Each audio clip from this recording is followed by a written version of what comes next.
En ce temps-là, Jésus disait à ses disciples, « Je vous le dis, si votre justice ne surpasse pas celle des scribes et des pharisiens, vous n'entrerez pas dans le royaume des cieux.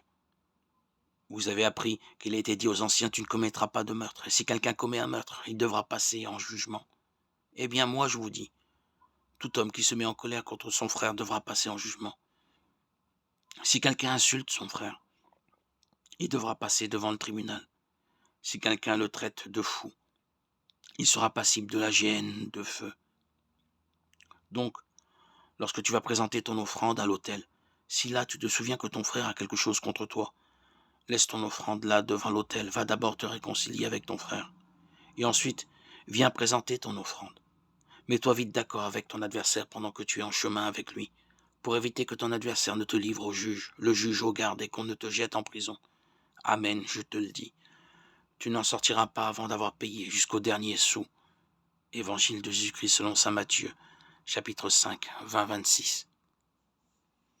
Si j'ai réellement causé du tort à mon frère, je choisis de lui demander pardon, de réparer, si cela m'est possible. Mon offrande devant Dieu sera celle d'un cœur contrit.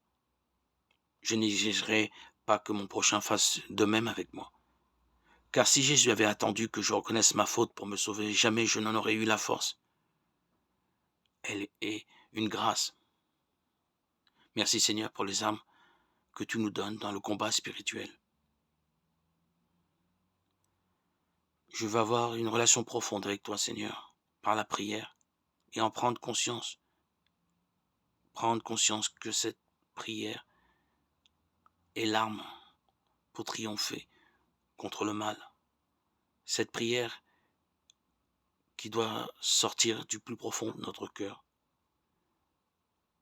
doit être ma nourriture, l'aliment qui me donne la force, m'édifie, me fortifie pour pouvoir te suivre.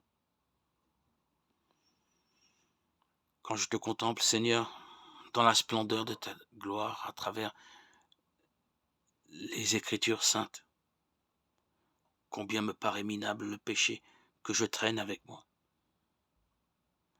Délivre-moi, Seigneur, de mes péchés qui me défigurent, qui m'empêchent d'être à ton image, à ta ressemblance.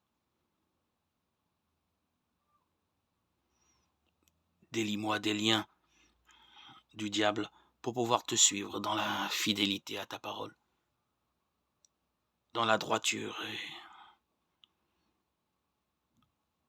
la justice, la grâce et ton amour infini.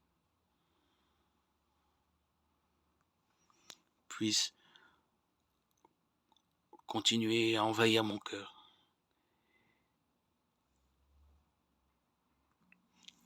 et germer dans les sillons que tu as déjà tracés pour moi.